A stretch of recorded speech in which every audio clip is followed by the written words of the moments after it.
بسم اللہ الرحمن الرحیم۔ سورۃ عبسہ، آیت نمبر 24۔ فَلْيَنظُرِ الْإِنسَانُ إِلَىٰ طَعَامِهِ، بس چاہیے کہ دیکھے انسان اپنے کھانے کی طرف۔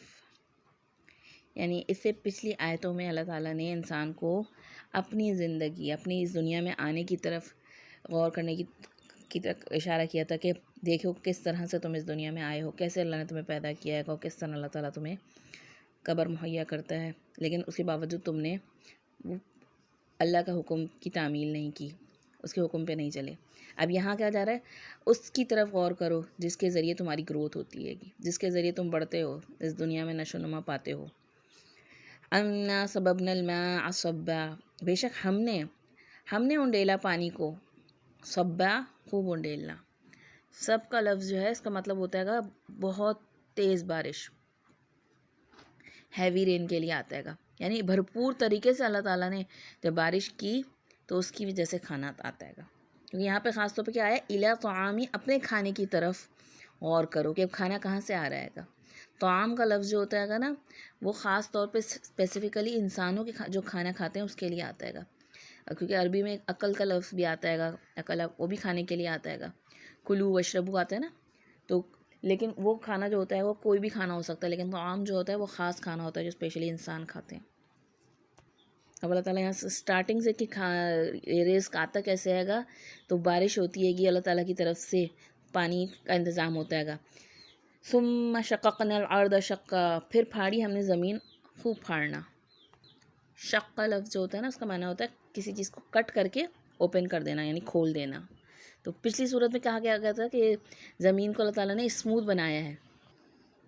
وَالْأَرْضَ بَعْدَ ذَلِكَ دَحَاهَا، سورۃ النازعات میں۔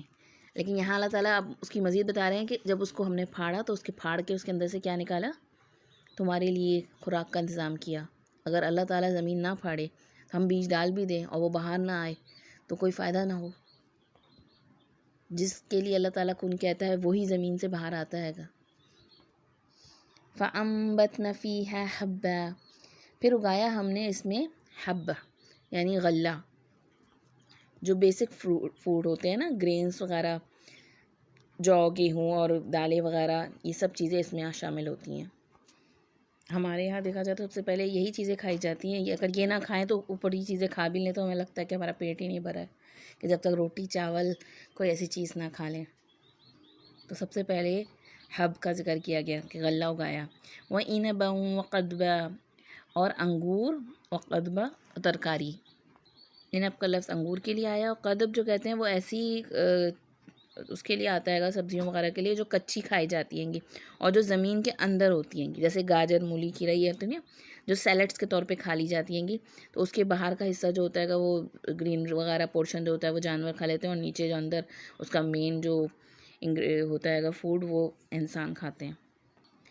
وَالزَّيْتُونَ وَنَخْلًا، اور زیتون اور کھجور۔ پھر بہت ہی انسان کی نرشمنٹ کی چیزیں بھی اللہ تعالیٰ بتا رہے ہیں یہاں پہ، خاص طور پہ جس انسان کو اس کی ضرورت ہے، کہ جس کے اندر پورا فل نیوٹریشنز موجود ہیں۔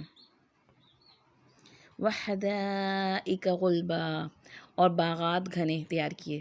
حدائق جو ہے نا وہ ایسے باغ کے لیے آتا ہے گا جو جس کے چاروں طرف باؤنڈری وال ہو، یعنی، اور غلب جو ہوتا ہے، غلب کا لفظ جو ہوتا ہے گا وہ ایسے باغ کے لیے آتا ہے گا جس میں بہت درختوں اور جس کی شاخیں ایک دوسرے کے اندر گھسی ہوئی ہوں، لش گرینری ہو۔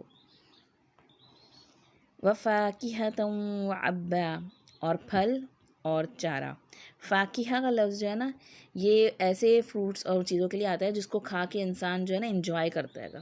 اس میں ڈرائی فروٹس اور فریش فروٹس سب آتے ہیں گے۔ قرآن مجید میں جنتیوں کے لیے حوالے سے یہ لفظ استعمال ہوئے گا کہ فاکہین بما آتاہم ربہم، کہ وہ خوش ہو رہے ہوں گے ان ساری چیزوں کو انجوائے کر کے جو کچھ اللہ تعالیٰ نے ان کے دی ہوں گی۔ تو بہت ڈیلیشیس جو فروٹس ہوتے ہیں نا، جو جس کو کھا کے انسان خوش ہوتا ہے گا۔ اور ابا کا لفظ جو ہے یہ چارے کے لیے استعمال ہوتا ہے گا، یہ جانوروں کے لیے استعمال ہوتا ہے، جانور جو کھاتے ہیں گے اور اس کو کھا کے انجوائے کرتے ہیں گے، یعنی ایسی گھاس جو جانوروں کو کھانے کے لیے بالکل تیار ہو، خشک ہو یا سوکھی ہو، مطلب تر ہو یا سوکھی ہو، جیسے بھوسا وغیرہ ہو کوئی بھی، تو جو جانوروں کے لیے تیار ہو۔ یعنی آپ دیکھیں اتنی پچھلی تمام آیتوں میں اللہ تعالیٰ نے انسان کی فوڈ کی طرف اشارہ کیا گا کہ انسان کے لیے اللہ تعالیٰ نے کیا کیا کیا، اور آخری ایک لفظ ہے گا ابا، جانوروں کے چارے کے لیے. پھر اگلی آیت میں اللہ تعالیٰ فرما رہے متاعا لکم ولانعامکم، یہ فائدے کی چیز ہے تمہارے لیے اور تمہارے مویشیوں کے لیے. یعنی بیسیکلی تو انسان کے لیے ہی ساری چیزیں بنائی گئی ہیں، اور مویشی بھی انسان کے لیے بنائے گئے. ان مویشیوں کو بھی پالنے کے لیے اللہ تعالیٰ نے جو انسان کے لیے پیدا کیے گئے ہیں، انسان کے فوائد ہیں اس میں بہت سارے بے شمار، تو ان کے لیے بھی اللہ تعالیٰ نے ہی چارہ بنایا گا. تو تم دیکھو تو صحیح، تم جس چیز سے پروان چڑھ رہے ہو، بڑھتے جا رہے ہو، گرو کر رہے ہو اس دنیا میں، اور جس کی وجہ سے تمہارا تکبر آ رہا ہے، تم رب کی بات کی طرف کان نہیں لگا رہے. کیونکہ کانٹیکس میں جو آیتیں آئی ہیں قرآن مجید کے حوالے سے، تو یہی آ رہی ہے کہ جو کچھ لوگ استغنا کر رہے تھے، بے پرواہی اختیار کر رہے تھے اللہ کے کلام کی طرف سے، تو اللہ کے کلام کو سنتے ہوئے بھی نہ سننا چاہ رہے تھے. تو یہ تمہارا تکبر کہاں سے آ رہا ہے؟ حالانکہ ہر چیز جو تم جس کی وجہ سے اس دنیا میں موجود ہو، اس کے لیے اللہ کے پر ڈیپینڈ کرتے ہو. وہ سب کچھ اللہ کی عطا کردہ ہے. اگر اللہ تعالیٰ بارش نہ برساتا، اگر اللہ تعالیٰ زمین نہ پھاڑتا، تو کیسے یہ سب چیزیں باہر آتی؟ کیسے تم اس کو استعمال کر کے تم اتنے بڑے ہو جاتے؟ کیسے تم بڑے بڑے باغوں کے مالک بن جاتے؟ تو یہ سب چیزیں اللہ تعالیٰ نے تمہارے لیے بنائی ہیں، تمہیں پرووائڈ کی ہیں، اور تم نے تکبر اختیار کر رہے ہو، اللہ کی ناشکری کر رہے ہو. اور خاص طور پہ متاعا لکم، اصل میں تو تمہارے فائدے کا سامان ہے، ولانعامکم، اور تمہارے مویشیوں کے لیے بھی ہے، کیونکہ مویشی بھی تو تمہارے لیے بنائے ہیں اللہ نے، انہیں بھی تو تمہارے لیے پیدا کیا گیا ہے، تمہارے لیے مسخر کیا گیا. تو اصل میں حقیقت میں ان نعمتوں کو دیکھ کر ہمیں خالق کو یاد کرنا ہے. اگر اللہ نہ دے تو کسی کے بس میں نہیں کہ کوئی کسی کو کچھ کھلا سکے.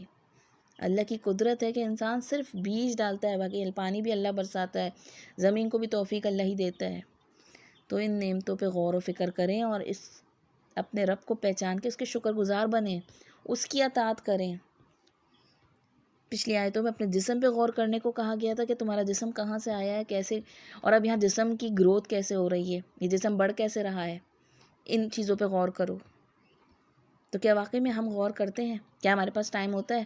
جیسی چیز آتی ہے کہ ہم نے بسم اللہ کر کے کھائی، بعض وقت تو کھاتے پیتے ٹی وی دیکھتے اور موبائل یوز کرتے ہوئے کھا پی کے ختم کر دیتے ہیں. اللہ تعالیٰ کی طرف سے یہاں پہ حکم ہے فَلْيَنظُرِ الْإِنسَانُ إِلَىٰ طَعَامِهِ، بس چاہیے کہ دیکھیں انسان اپنے کھانے کی طرف غور کریں. جس وقت لقمے ڈال رہے ہوں اپنے منہ میں، اس ٹائم دیکھیں یہ کہاں سے آیا ہے. اگر یہ روٹی ہے تو یہ کہاں پہ کب کسی کسان نے زمین میں بیج ڈالا ہوگا، کتنے عرصے انتظار کیا ہوگا، پھر کبھی اس کی کٹائی ہوئی ہوگی، پھر یہ کہاں ملز میں پہنچی ہوگی، پھر یہ کہاں گندم پسا ہوگا، پھر کہاں تک ہول سیل سے ریٹیل کہاں مارکیٹ میں آیا ہوگا، اور کہاں اللہ تعالیٰ نے مجھے اتنا مال فراہم کیا کہ میرے گھر تک ہی آیا. پھر کسی نے اگر آپ کو پکا کر کھلایا ہے تو کس طرح یہ آپ کے آگے آپ تک پہنچائے گا. ان تمام اسٹیجز کے بارے میں سوچیں. کوئی اگر فروٹ کھا رہے ہیں تو اس کے بارے میں سوچیں کہ کہاں سے یہ کسی باغ میں لگا ہوگا، کبھی زمین کے اندر بیج ہوگا، پھر یہ درخت بنا ہوا ہوگا، پھر درخت میں فروٹ آئے ہوں گے، پھر کہاں سے یہ سیل ہوتا ہوا میرے پاس آیا ہے. آج اللہ تعالیٰ نے مجھ تک پہنچایا ہے، اس رزق پہ میرا نام لکھا تو اللہ نے مجھ تک پہنچایا ہے یہ. پھر دیکھیں کس طرح شکر گزاری دل میں آتی ہے اللہ رب العزت کے حوالے سے کہ وہ خالق و مالک، اس نے صرف مجھے پیدا ہی نہیں کیا، وہ میرے کتنا خیال رکھ رہے گا، اس نے میری ہر ضرورت کے لیے کتنا انتظام کیا ہوا ہے. اگر اللہ نہ چاہے تو ہم تک نہیں پہنچ سکتا. بعض وقت پھل لگائے فصلیں کھڑی ہوتی ہیں اور سیلاب آ جاتا ہے، کوئی قدرتی آفت آ جاتی ہے اور وہ سب ختم ہو جاتا ہے گا، وہ کسی کے کام کا نہیں رہتا ہے گا. تو تم کیوں نہیں شکر گزاری کرتے اپنے رب کی؟ وہ تمہیں کہاں سے کیا کچھ عطا کر رہا ہے، اور تم بے پرواہی اختیار کرتے ہو کہ مجھے کسی کی ضرورت نہیں. تم اس خالق کا کلام بھی سننا نہیں چاہتے، اس رب کی بات نہیں سننا چاہتے.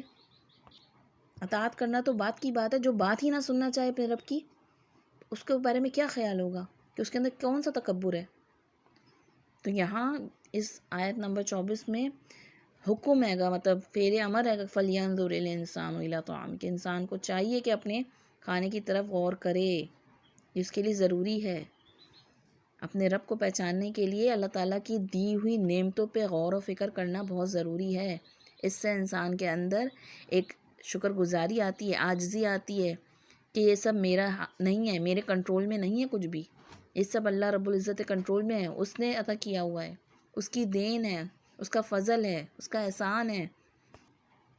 اگر وہ نہ دے تو ہم کہاں جائیں؟ کس کے پاس جائیں؟ اور پھر اب اگلے آخری پیسج میں فائنل وارننگ آ رہی ہے قیامت کے حوالے سے